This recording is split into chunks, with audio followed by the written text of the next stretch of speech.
que tienen la enfermedad y la TDAH es más de 50 millones. En el Perú estamos aproximadamente también en el 7-8% de la población, ¿no? Que se conoce, ¿no? Pero los que no se conocen, olvídate, ¿no? Si tú pasas por la calle y te pones a contar cuántos tienen sobrepeso, de 20 por lo menos 10 a 12 pacientes con sobrepeso u obesidad, ¿no? Que sabemos que es un factor de riesgo para la enfermedad. ¿Cómo se clasifica? Y para clasificación nos basamos en lo que dice la ADA. La ADA es la Asociación Americana de Diabetes, que saca sus consensos en enero de cada año, con algunos ajustes, ¿ya? Que se divide lo que es tipo 1, tipo 2, gestacional y otros tipos específicos, por ejemplo, debido a corticoides o síndrome de Cushing, acromegalia, por ejemplo. Lo más frecuente es la tipo 2, ¿no? Y por ahí tipo 1 que también van a dar. La tipo 1, recuerden, es el mecanismo autoinmune, en presencia de autoanticuerpos, ¿no? Mecanismo autoinmune. Anticuerpos anti-islote, anti-insulina. ¿Y la tipo 2 qué cosa es? ¿Qué significa? Si la fisiopatología de la tipo 1 es autoinmune, la tipo 2, ¿cómo se explica la fisiopatología? Ya, ese es el concepto antiguo. Actualmente es disfunción de la célula beta. Disfunción de la célula beta en un contexto de resistencia a la insulina. O sea, es cierto, hay resistencia a la insulina, pero lo principal es disfunción de la célula beta. Al diagnóstico de diabetes tipo 2, más o menos el 70% de tu masa de células beta ya no funcionan ni van a funcionar. O sea, el diagnóstico de diabetes 2 solamente te queda de reserva funcionante de célula beta un 30% más o menos. Que a la larga, si el paciente persiste con hiperglicemia, se va al fracaso. Por eso que los tipos 2 a la larga también requieren insulina. O sea, el concepto es disfunción de la célula beta en un contexto de resistencia a la insulina. ¿Ya? Entonces, mira, al diagnóstico de tipo 2, al diagnóstico, reciente diagnóstico, el 70% de tu masa de células beta ya no funciona, ya fue. Entonces, la farmacología está encaminada ahora a preservar la función de la célula beta. Caso 1, a ver, dice Andrés, de 40 años, acude a consulta por baja de peso de 8 kilos en el último mes. Prefiere no haber variado su dieta en el último mes y hace deporte los fines de semana. Ese clásico gordito que juega fulbitos a morir el fin de semana y con ese dice que ya cumplió, ¿no? Y después se va con su sanguchón, con su razón. ¿No es cierto? Al examen, una presión ligeramente elevada, ¿no? Límite superior por ahí. Luce obeso con la cantosa nigrica, ¿no? O sea, tiene signos de hiperinsulinismo. Va al médico por la baja de peso, ¿no? Qué raro, ¿no? Es por el ejercicio seguramente, ¿no? Por el fulbito el fin de semana. Su glicemia basal en ayunas está en 220 y una glicosilada del 8. Y obviamente su colesterol también está incrementado. Entonces, con el caso 1, el caso de Andrés, la primera pregunta será ¿cuál es el diagnóstico del paciente? ¿Cuál será el diagnóstico del paciente ante esa clínica y ese laboratorio? Con estos datos nomás, ¿no? O requieren alguna confirmación. 220 de glucosa basal en ayunas, glicosilada de 8. ¿Cuál sería el diagnóstico del paciente? Pregunta. ¿Suficiente con estos valores o requiere alguna confirmación más? Un segundo valor. ¿No? Suficiente. La guía te dice 2 valores altos de pruebas de glucosa. Puede ser glucosa basal, puede ser la glucosa 2 horas postcarga o puede ser hemoglobina glicosilada. O una glucosa con síntomas mayor de 200. Acuérdense que la única prueba diagnóstica que no requiere confirmación es la glucosa mayor a 200 con síntomas. O sea, la única glicemia que no requiere confirmación diagnóstica es la glucosa mayor igual a 200 con síntomas. El resto de pruebas requieren una segunda prueba. Ahora, la segunda prueba puede ser cualquier otra, no necesariamente la misma. Es decir, si he tenido una glucosa basal elevada, no quiere decir que la segunda también sea una basal, puede ser una hemoglobina, ¿no? Por ejemplo, glicosilada. Incluso pueden ser sacadas con una misma muestra. ¿Qué quiere decir? Este paciente fue al laboratorio el día lunes y en la muestra de sangre le sacaron para glucosa basal y hemoglobina glicosilada. Y ambas salieron altas, de una sola muestra. De una sola muestra, 2 pruebas distintas, suficiente para decir que es la enfermedad, el diagnóstico. O sea, con esta glucosa basal y esta glicosilada, suficiente para el diagnóstico de la enfermedad. Aparte es un paciente que tiene síntomas, ¿no? Tiene baja de peso. Los síntomas de hiperglicemia, ¿cuáles son? Polidipsia, polifagia, baja de peso. ¿no? Y si tiene más de 200 con síntomas, suficiente para decir el diagnóstico. Es más, con una sola glucosa más los síntomas, suficiente. Y ya te ponen aquí incluso lo de la hemoglobina glicosilada. Entonces requieren dos pruebas, que no necesariamente tiene que ser la misma prueba, y pueden ser sacadas de una sola muestra de sangre. Y la única prueba, digamos, que no requiere confirmación, una segunda toma, es la glucosa con síntomas al azar mayor o igual a 200. Muy bien. Entonces, para que recuerden los criterios diagnósticos de diabetes mellitus, glucosa en ayunas mayor o igual a 126, glucosa 2 horas postcarga de glucosa anhidra mayor o igual a 200, que no se hacen hospitalizados.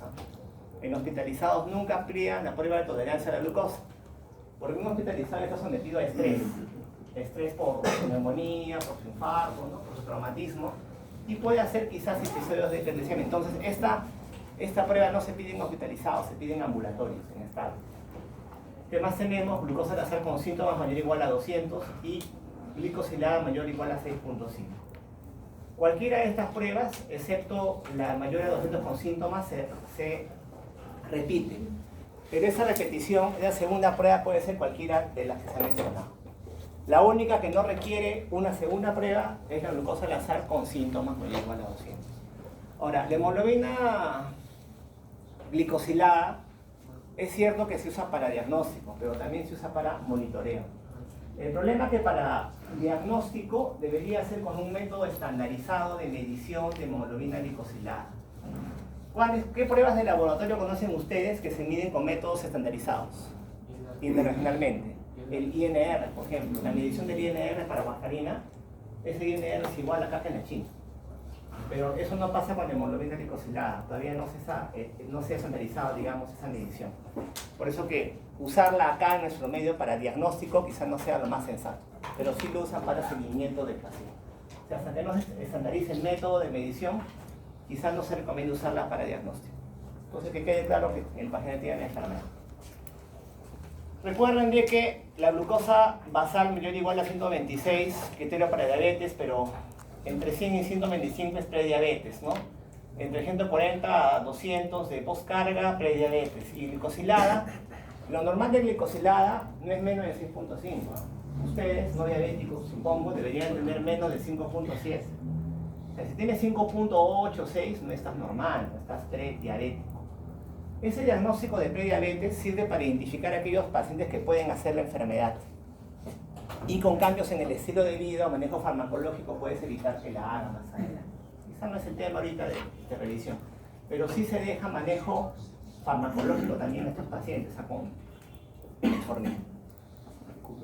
No tienen problemas entonces para el diagnóstico. Entonces, el paciente del caso 1, Andrés, con glucosa basal en 220, glicosilada en 8, con síntomas de hiperglicemia como la baja de peso que ha tenido de 8 kilos en el último mes, ya sabemos que tiene el 4. Ya sabes que tiene la enfermedad, facilita hacer el diagnóstico.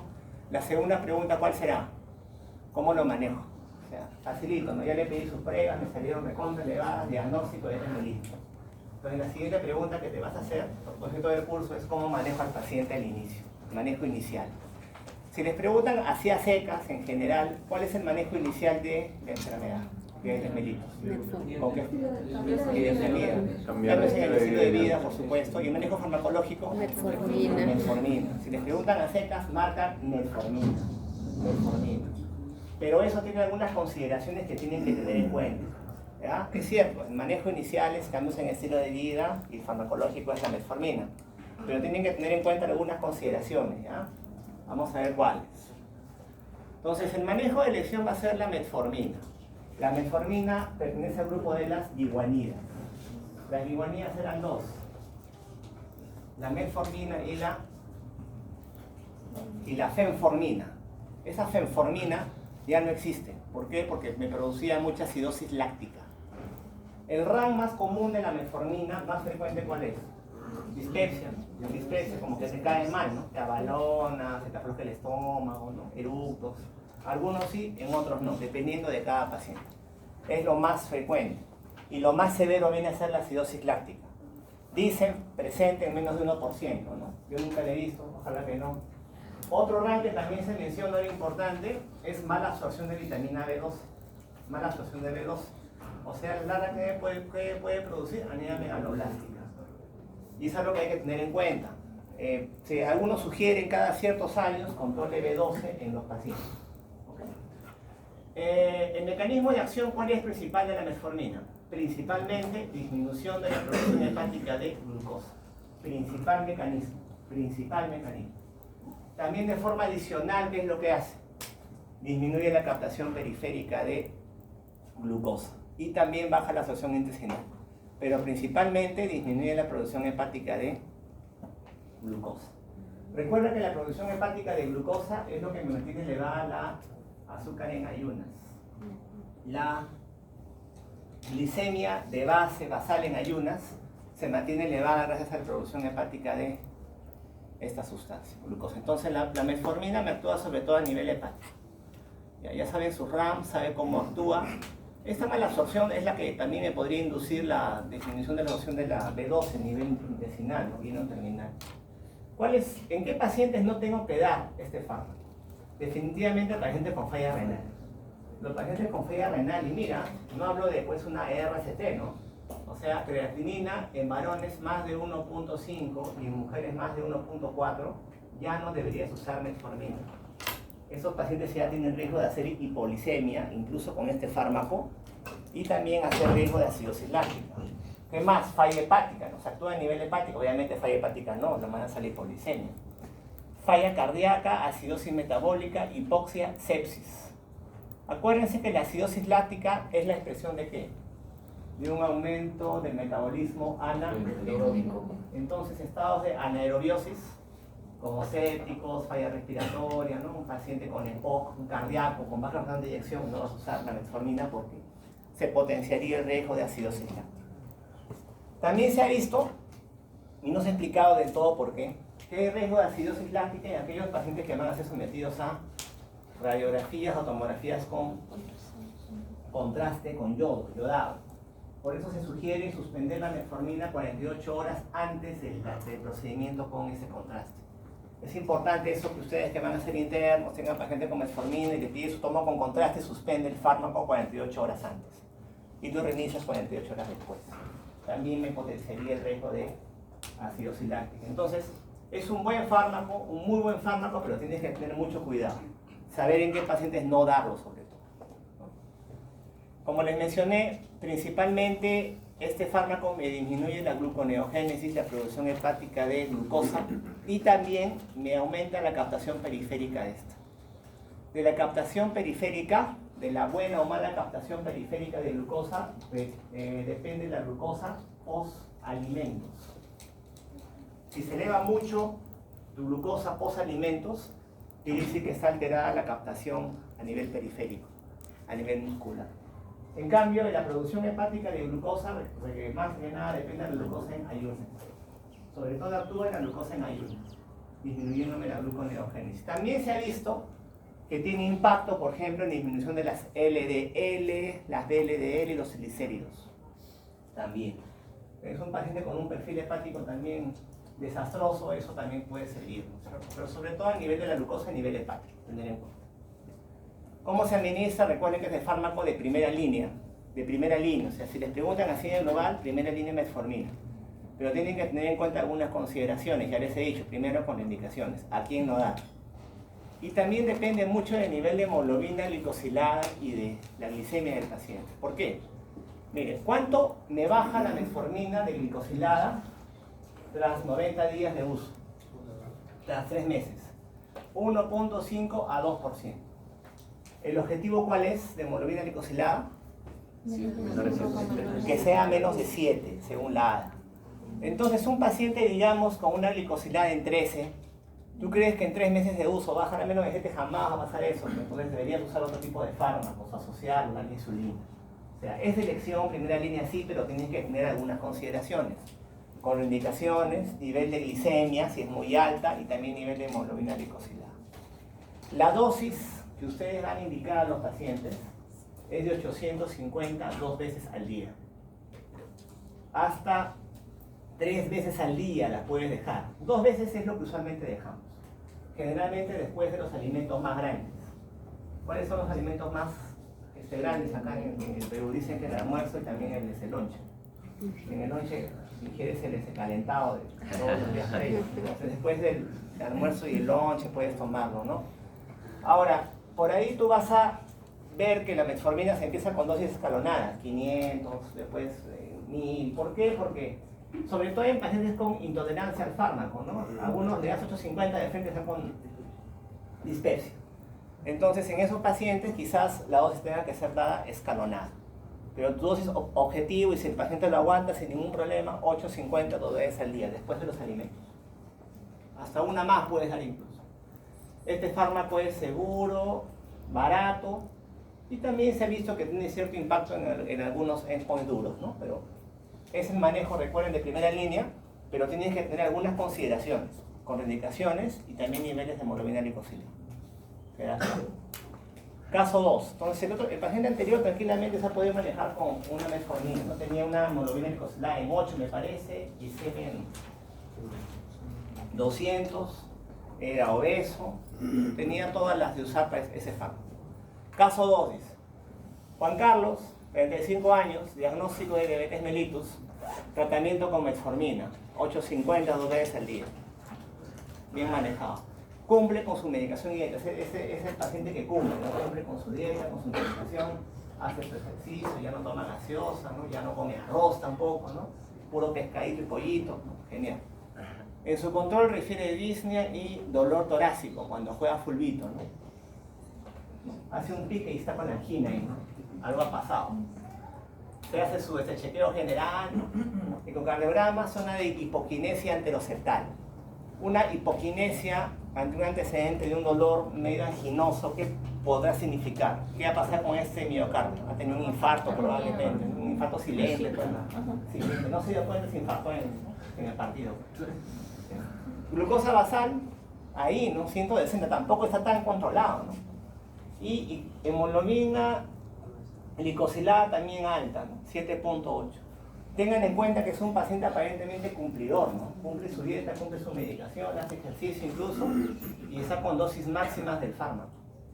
Pero dosis máximas del fármaco, a pesar de eso, no controla, ¿no? Y también tenemos un evento acá, ¿no? Tiene aparentemente un antecedente de infarto de miocardio. Entonces, la primera pregunta es, ¿el paciente está haciendo un digamos, adecuado control? No. Para eso tienen que saber los parámetros de control. Ya saben, en terapéutica, ¿qué me interesa? Lo hice en la primera clase, que sepa la indicación del fármaco, a quién dar el fármaco. También tienen que saber a quién no dar el fármaco. Tienen que saber cuánto tiempo lo voy a dejar y tienen que saber cómo lo voy a monitorizar. Entonces acá tienen que aprender, con ese caso, a monitorizar la enfermedad. La monitorizan con glucosa basal, con glicosilada, varios parámetros. Entonces, lo primero, el paciente no está controlado. Lo segundo, ¿cómo voy a manejar a ese paciente? Si ya recibe la metformina y la cumple y con buena dosis y no controla, ¿qué es lo que deberías hacer como segundo paso entonces? Insistir con la metformina, hacer más dosis, ¿no?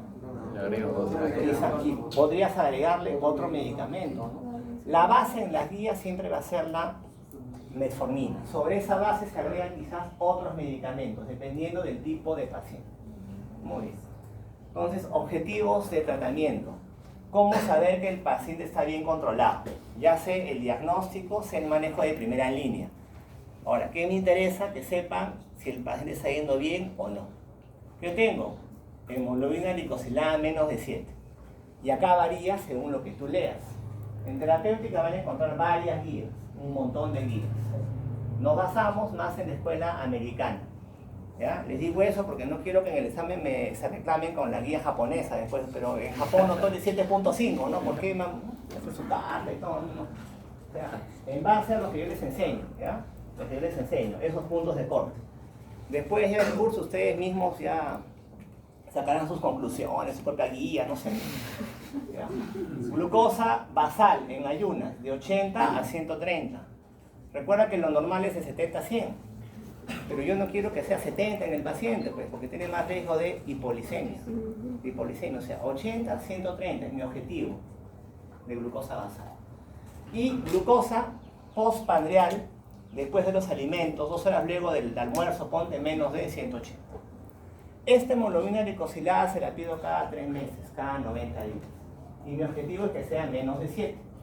Si no es menos de 7, algo estoy haciendo mal. O el paciente no cumple su dieta, o no toma sus pastillas, o lo que le doy es insuficiente, tengo que agregarle un segundo fármaco. Pero estamos en el contexto que el paciente sí cumple su medicación. Entonces, si sí la cumple, quizás tenga que agregarle un segundo medicamento, porque está con 7.8, ¿no? Mi objetivo va a ser que sea menos de 7. No hagan, por favor, esté en 8. Siga con lo mismo, señor, ¿ya? El siguiente mes regresa, ¿no? O sea, si está más de 7, tiene que hacer algo con el paciente, modificar su medicación, si es que la cumple. Entonces, en un paciente que no controla glicemia con metformina, a pesar de una buena dosis y está 3 meses de glicosilada, que sigue más de 7, ¿qué fármaco debería darle de más al paciente? ¿Qué opciones tiene, por ejemplo? ¿Cuál sería el segundo fármaco de elección? Sulfonilurea, dicen acá. ¿Otra opción? Análogo de GLP-1. O sea, sulfonilurea es análogo de GLP-1. Otra opción que ustedes conozcan. Las diazolidinedionas, dicen. Ahí. La lengua, ¿no? Inhibidores de DPP4, insulina, ¿no? O sea, vamos a ver, o sea, acá el contexto es cuál es el segundo fármaco que le voy a dar al paciente. Entonces, la siguiente pregunta que tengo que hacerme es si el paciente tiene enfermedad cardiovascular aterosclerótica establecida. O sea, si es un diabético que con metformina no controla y quiero agregarle un segundo fármaco, tengo que preguntarme si tiene el paciente de fondo enfermedad cardiovascular aterosclerótica establecida. ¿A qué le llamo esto? ¿Qué significa esto? Que tenga antecedente de cardiopatía isquémica, como él, ¿no es cierto? Tiene su hipoquinesia, ¿no? Anteroseptal. DCD, enfermedad arterial periférica o aterosclerosis de la aorta. Si tiene cualquiera de estos, yo digo que el paciente tiene enfermedad cardiovascular aterosclerótica establecida. Y ahí el manejo va a ser distinto, porque tengo que elegir fármacos que tengan impacto en esas enfermedades. ¿A qué me refiero? Cuando tú eliges un fármaco para diabetes mellitus, no te interesa solamente que te baje el nivel de glucosa o glicosilada, sino que se muera menos el paciente. ¿De qué me interesa que tenga buena glicosilada si igual se muere de infarto? Yo quiero que le baje la glucosa y que se muera menos de infarto, ¿no? que me haga menos falla renal, que me haga menos falla cardíaca, que se muera menos de infarto. Y los fármacos que hacen eso, que hacen que el paciente se muera menos de infarto o de enfermedad coronaria, ¿cuáles son? Análogos de GLP-1 e inhibidores de SGLT2. Cualquiera de los dos. Serían los segundos fármacos de elección, lo que voy a agregar a la metformina en estos pacientes. ¿Por qué? Porque tienen impacto en la mortalidad a largo plazo. Hace que el paciente se muera menos. ¿De qué me interesa que tenga, ¿no?, su glucosa en 100 si se muere de infarto? Yo quiero que tenga glucosa en 100 y que no se muera, ¿no es cierto? Le doy eso entonces. Muy bien. Análogos de GLP-1. Liraglutida, exenatida y semaglutida. Todos disponibles acá. Todos. Pero de esos tres, son caros, ¿sí? De esos tres, el único de esos tres, ese grupo, el único que ha demostrado disminuir la mortalidad cardiovascular es liraglutida. Los análogos de GLP-1, ¿en qué se basan? Se basan en la terapia basada en incretinas. La terapia que se basa en incretinas. ¿Qué son las incretinas? Son unas hormonas que produce el intestino cuando ingerimos alimentos. ¿Ya? Las incretinas son un grupo de hormonas, como la GLP-1, que se producen cuando ingerimos alimentos. O sea, es un análogo de GLP-1, es una molécula similar a una incretina, similar a una hormona normal que yo produzco, que mi intestino produce cuando ingiero alimentos. ¿Qué hacen estos fármacos? Mira todo lo que hacen, ¿no? Aumenta la secreción de insulina dependiente de glucosa. O sea, solamente la célula beta va a liberar insulina cuando la glucosa se eleva en sangre. Las sulfonilurias, ¿qué es lo que hacen? Fuerzan a la célula beta a que libere más insulina constantemente, como, ¿no?, independientemente que tu glucosa se eleve, no, por eso que hacen hipoglicemia. En cambio, esta no. Mientras tú no comas nada, tu célula beta no produce insulina, no libera insulina. Tú ingieres alimentos, se eleva tu glucosa y tu célula beta libera insulina por esta hormona. Se aumenta la secreción de insulina dependiente de glucosa. ¿Qué más hacen? disminuye la secreción de glucagón, disminuye el vaciamiento gástrico del apetito, o sea, hace que el paciente ingiera menos alimentos, se llena rápido el paciente. Y también me prolonga la sobrevida de la célula beta, me inhibe la apoptosis de la célula beta. Si se dan cuenta, actúa a varios niveles fisiopatológicos, inhibe la apoptosis de la célula beta. Entonces, beneficios, riesgo cardiovascular y disminución de la progresión de la falla renal. Se dan esos beneficios con la liraglutida. Liraglutida sobre todo, es el que tiene beneficios de estos tres. SURRAM, dispepsia y pancreatitis. No se sugiere su uso en pacientes con antecedentes de pancreatitis, ni riesgo de esto. También se ha visto que en los roedores en los cuales se les ha dado este fármaco han hecho algunos cáncer medular de tiroides. Y recuerden que el cáncer medular de tiroides pertenece a los NEMs, ¿no? A las neoplasias endógenas múltiples. Entonces un paciente con antecedentes de feocromocitoma, ¿no? De Soligneux-Bellison, cáncer medular, en él o en la familia, de preferencia no. Tampoco se da en falla renal ni en gestante. Entonces, beneficio del fármaco, impacto a nivel de la mortalidad cardiovascular a largo plazo y disminución de la progresión de la falla renal. Liraglutida sobre todo. Terapia basada en incretinas. ¿Cuáles son las incretinas? La GLP-1 y el GIP. Nos basamos acá en la GLP-1, péptido similar al glucagón tipo 1. Es una hormona que producen las células del intestino cuando ingerimos alimentos. Ingerimos alimentos, el intestino me produce esta GLP-1. La acción de la GLP-1 ya se las he mencionado, ¿no? Me inhibe lo que es el apetito, vaciamiento gástrico, sobrevivir la célula beta, me aumenta la secreción de insulina dependiente de glucosa, etc. Una vez que esta GLP-1 o que las incretinas han ejercido su acción, ¿qué pasa? ¿Quién las elimina? Una enzima llamada DPP4, dipeptidilpeptidasa 4. Una vez que la incretina, la GLP-1 ya cumplió su acción, ya funcionó, tiene que metabolizarse, ¿no? Eliminarse. ¿Quién la elimina? La DPP4, la dipeptidilpeptidasa 4. Entonces, ¿en qué se basa la terapia basada en incretinas?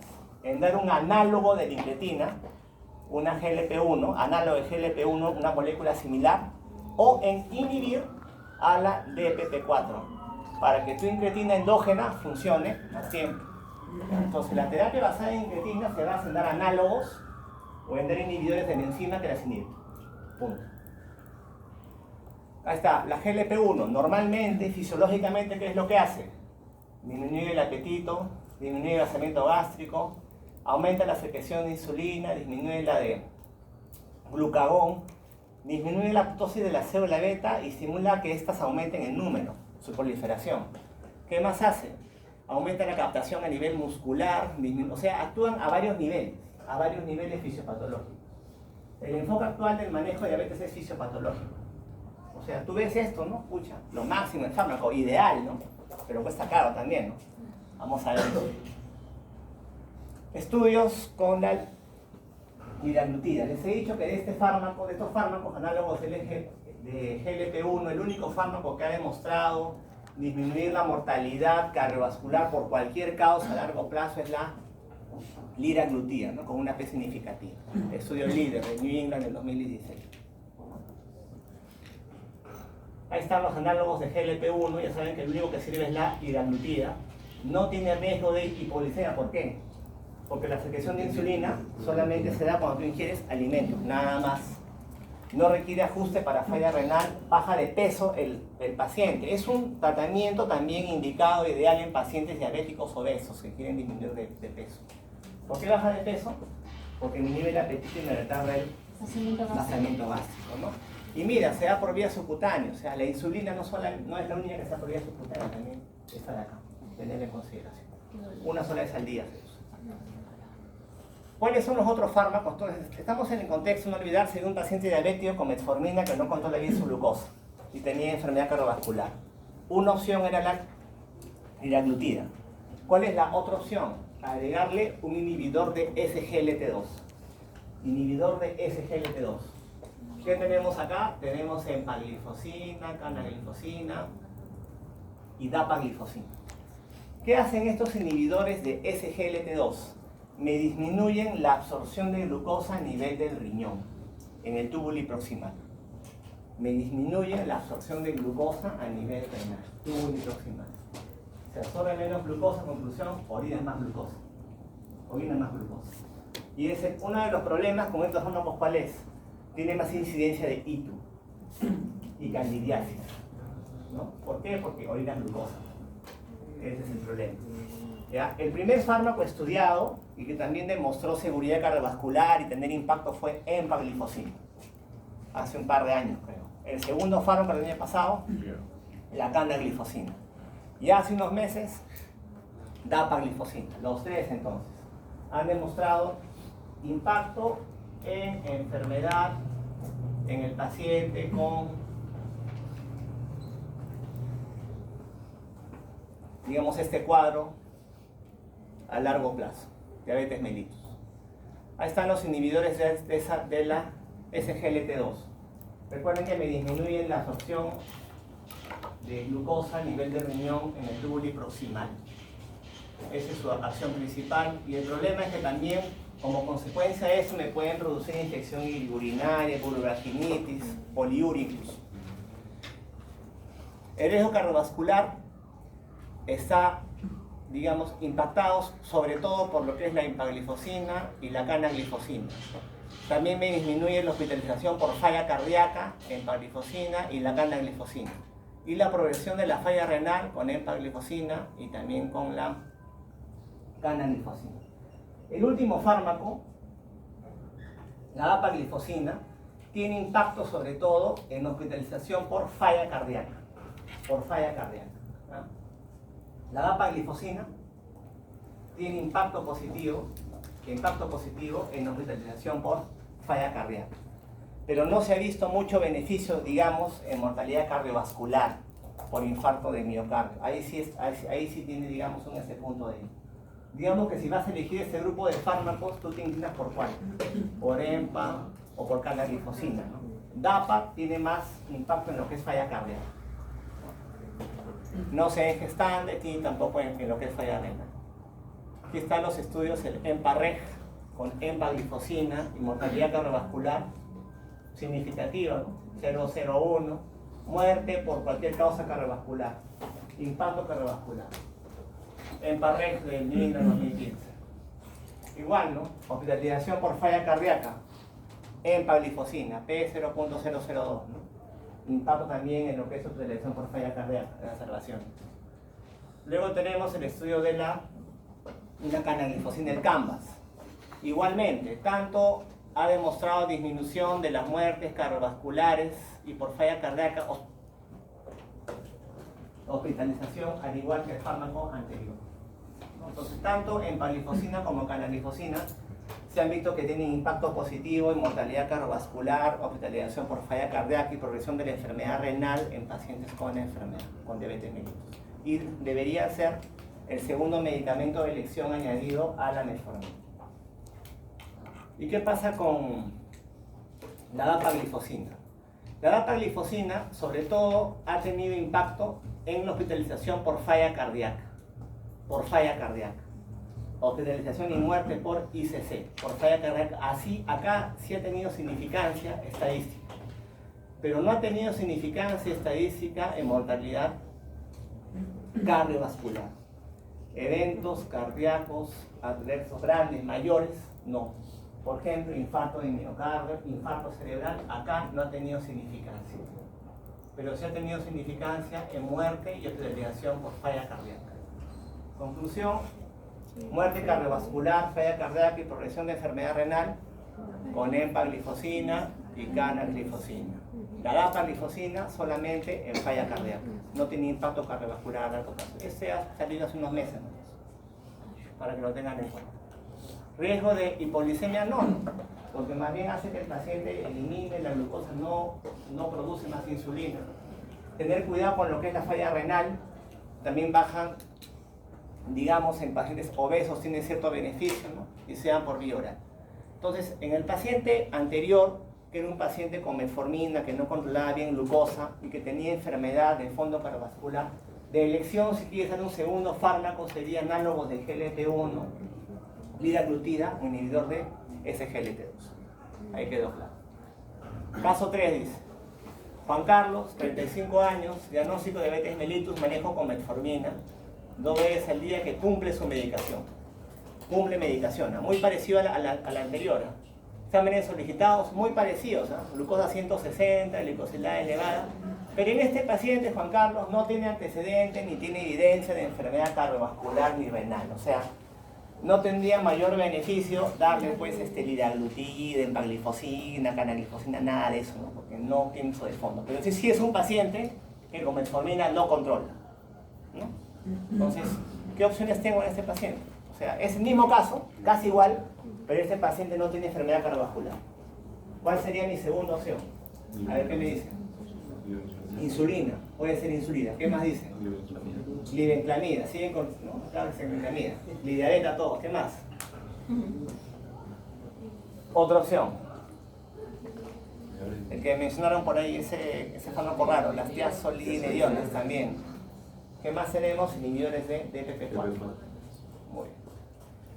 Entonces, opciones terapéuticas. Bien, entonces, en ausencia de enfermedad cardiovascular aterosclerótica o nefropatía establecida, ¿qué opciones tenemos? ¿Qué tengo que valorar en este paciente? Hay que valorar 3 cosas. Hay que valorar riesgo de hipoglicemia. ¿Ya? Hay que valorar, por ejemplo, que el paciente no tenga falla cardíaca. De fondo también. Tienes que valorar que el paciente no tenga plata. Son esas 3 cosas que se ponen en la guía. Básicamente 2, que tenga riesgo de hacer, digamos, hipoglicemia y que no tenga plata. ¿Por qué? Porque si el paciente no tiene plata, le da sulfoniluria, libenclamida. Y eso te lo dice en la guía. No tiene plata, flechita, sulfoniluria. ¿Ya? Pero si quieres minimizar el riesgo de hipoglicemia, como tu prioridad, tienes como alternativas inhibidores de DPP4 y tiazolidinedionas. El problema es que estas tiazolidinedionas me pueden exacerbar la falla cardíaca de base de un paciente, por eso que ya no se usan mucho. Digamos que de esas 2 opciones, elegirías a 2 nomás, DPP4 y sulfonilurias. Sulfonilurias, si no tiene plata, pero idealmente inhibidor de DPP4, porque me minimiza el riesgo de hipoglicemia. Cambio con sulfoniluria, mucha hipoglicemia, su rango principal. Ahí se pone la guía, van a ver, no tiene plata, sulfoniluria. ¿Qué pasa ahora? Hipoglicemia, de DP4. Recuerden que este está en base a la guía de la ADA, ¿no? Del 2019. Ya, entonces tenemos los inhibidores de la dipeptidilpeptidasa 4. ¿Esta enzima qué hacía? Me inhibía, me metabolizaba a la GLP1, ¿no es cierto? Ya, entonces voy a inhibir a la enzima que me inhibe a la GLP1 y la GLP1 va a estar más tiempo ahí, ¿no? O sea, también se basa en el metabolismo de las incretinas. ¿Qué tenemos acá? Sitagliptina, linagliptina, zesagliptina. A pesar de que teóricamente debería tener una acción similar a los análogos de GLP1, no se ha visto que los inhibidores de DPP4 tengan impacto en la mortalidad cardiovascular en estos pacientes. No se ha visto. ¿Pero para qué son buenos? Son buenos porque me disminuyen el riesgo de hipoglicemia. Porque igual me van a facilitar la secreción de insulina dependiente de glucosa. O sea, disminuyen la degradación de las incretinas, me aumentan la secreción de insulina dependiente de glucosa, y también tienen otros efectos en las mismas incretinas, pero no se ha visto que tengan impacto cardiovascular a largo plazo. Ideales sobre todo porque me disminuyen el riesgo de hipoglicemia en el paciente.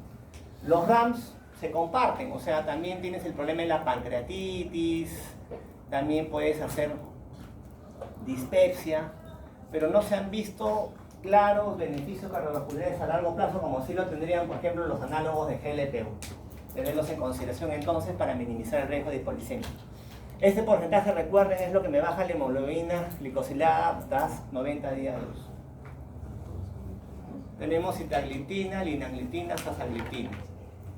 Algo muy importante, mira, linagliptina no requiere ajuste en falla renal. Si un paciente con falla renal y que quiere tomar fármacos por vía oral, linagliptina. El otro fármaco que tampoco requiere ajuste para función renal es la liraglutida. La liraglutida que la vimos, un análogo de GLP-1, tampoco requiere ajuste para falla renal, es un análogo de GLP-1. O sea, las LI, o sea, ni la liraglutida ni la liraglutida requieren ajuste para falla renal. Entonces, pacientes con ERC que hacen, digamos, hiperglicemia, podrían ser manejados con estos fármacos. Este de acá se da por vía oral. Entonces, la gran ventaja de estos es que me reducen el riesgo de hipoglicemia. ¿Ya? Y la linagliptina, pues, la gran ventaja es que no requiere ajuste para función renal, la puedes dar en falla renal sin ningún problema una vez al día. Glitazonas, para no hacer ese problema, ¿no? Si ese problema le llamas tiazolidinedionas. ¿Ya? Tenemos la pioglitazona, la rosiglitazona. Estos fármacos salieron en el año, a ver, más o menos 2002, 2003, habrá sido, 2002, 2003 más o menos. Salieron como lo máximo, ¿ya? Salieron como, ha salido ahora pues la liraglutida, ¿no? La gliptina, así, lo máximo. ¿Por qué? Porque actuaban, mira, actuaban aumentándome la captación periférica de glucosa. Y en ese tiempo, el mecanismo fisiopatológico más conocido de la enfermedad, ¿cuál era? Resistencia a la insulina. Entonces la gente, no, esta es la insulina, este es lo mejor, aún, ¿eh? Todos los congresos eran de eso, hablaban de eso, pido, Rossi, ¿no? Lo mejor. ¿Ya? Pero ¿qué se vio? Que los pacientes se morían de falla cardíaca. ¿Por qué? Porque también se ha visto que por un mecanismo no del todo conocido, me aumenta la absorción de agua y sodio. Y el paciente se dematizaba, se congestionaba y moría de falla cardíaca. ¿Y cuál es el problema? ¿Cuál es el inconveniente con los fármacos nuevos? Todos los fármacos nuevos que salen los estudian a los cuántos años? 10 años, ¿no? ¿Y qué pasa si cuando ya sale a la venta el fármaco, el paciente lo recibe más de 10 años? No sabes qué va a pasar. No sabes si los RAN van a, digamos, a aparecer recién. Entonces, ha pasado eso, pues, ¿no? Cuando salieron como lo máximo, pero se vio pues que los pacientes comenzaban a hacer algunos RAN, ¿no? Falla cardíaca, con pioglitazona, rosiglitazona, porque hacen edemas, ganancia de peso, cardiopatía isquémica, incluso cáncer, incluso en algunos casos con pioglitazona. Entonces, no en falla cardíaca, falla hepática, embarazo. Digamos que no es tu mejor opción. Preferiría más bien usar quizás inhibidores de PP4, ¿no? Que tienen menos riesgo de policemia y no tienen estos RAM. Son opciones terapéuticas. Opciones terapéuticas que lo tienes en consideración en algunos pacientes. Como les mencioné, estos fármacos eran ideales. ¿Por qué? Porque me aumentaban la captación de glucosa a nivel periférico, eran sensibilizadores periféricos. O sea, actuaban en lo que es la fisiopatología, resistencia a la insulina. Miren este artículo, ¿de qué año es? 2005, ¿no? Ahí estaban como lo máximo los fármacos, ¿no? Ya no es tanto así. Ya no se usan por sus problemas, sobre todo con la falla cardíaca. Entonces, no tiene riesgo de hipoglicemia porque no me liberan insulina, sino me captan la glucosa a nivel periférico. El problema es que ganas de peso porque resuelve sodio y agua. Tienes falla cardíaca, el cuadro puede exacerbarse. No requieren ajustes para falla renal. Sulfonilurias, a los que les gustan, ¿no? Primera generación no sirven. Segunda generación tenemos glibenclamida, glimepirida. Acá tenemos lo que más se usa, la glibenclamida. ¿Por qué lo usan bastante? Y algunos me responden que es el manejo de segunda línea, porque es barato. Porque es barato. Pero ¿cuál es el problema con las sulfonilurias? Su mecanismo de acción. Aumentan la secreción de insulina, sin interesar que ingieras o no alimentos. No son como los GLP-1, no solamente cuando comes aumenta la insulina, acá no, aumenta siempre y haces hipoglicemia. Y a largo plazo no tienen ningún beneficio en el paciente. Yo quiero, ¿qué cosa con el paciente? Que baje glucosa y que se muera menos, ¿no es cierto? Ya, este fármaco me baja glucosa y me la baja tanto que me produce hipoglicemia, ¿no es cierto? Y la hipoglicemia me puede inducir infartos en los pacientes. Acuérdense que al bajar la glucosa, ¿tú qué haces? Aumenta sus hormonas contrarreguladoras. ¿Cuáles? Catecolaminas. Catecolaminas, más taquicardia, hipertensión, infarto. Es lo que sucede. Entonces, no tiene mayor beneficio a largo plazo. Su RAM principal es la hipoglicemia y bastante peligroso. Tienes que tener bastante cuidado, sobre todo en pacientes con comorbilidades, ¿no? Falla renal, falla hepática, no se sugiere como, digamos, primera línea. tener en consideración. Si vas a usar uno, usa limepirida, que tiene menos depuración renal, quizás. Edencamida definitivamente no. Si es que la das con mucho cuidado, mucha hipoglicemia en el paciente. A ver, 40 años, diagnóstico de diabetes, el caso 4, tratamiento con insulina, cumple su medicación. Tiene como complicaciones enfermedad renal crónica en terapia de reemplazo renal, diálisis. Tiene un infarto de miocardio y ha tenido un infarto cerebral, infarto de miocardio y diálisis, ERC a los 40 años. Así vienen, ¿no? Así vienen, ¿no? Y con su pie diabético, ¿no? Y con insulina. Ya, cumple medicación. Exámenes solicitados, glucosa basal 125, glicosilada 7.8. ¿Qué me dicen? ¿Que está controlado o no está controlado? Glicosilada 7.8, basal 125. ¿Está controlado o no está controlado? Así. No está controlado todo. Entonces, ¿qué habría que hacer con ese paciente? Bajarle más la glucosa, aumentarle la insulina, darle, digamos, linagliptina, liraglutida, algo más. Ya, es que tienes que individualizar a cada paciente, ¿no? Hay que individualizar los objetivos terapéuticos. Si tú lo ves así nomás, doctor, está mal el paciente, o sea, hay que darle más insulina, ¿no? ¿No? Hay que asociarle algo más. Tienes que tener cuidado. Mira, tienen los objetivos que ustedes conocen.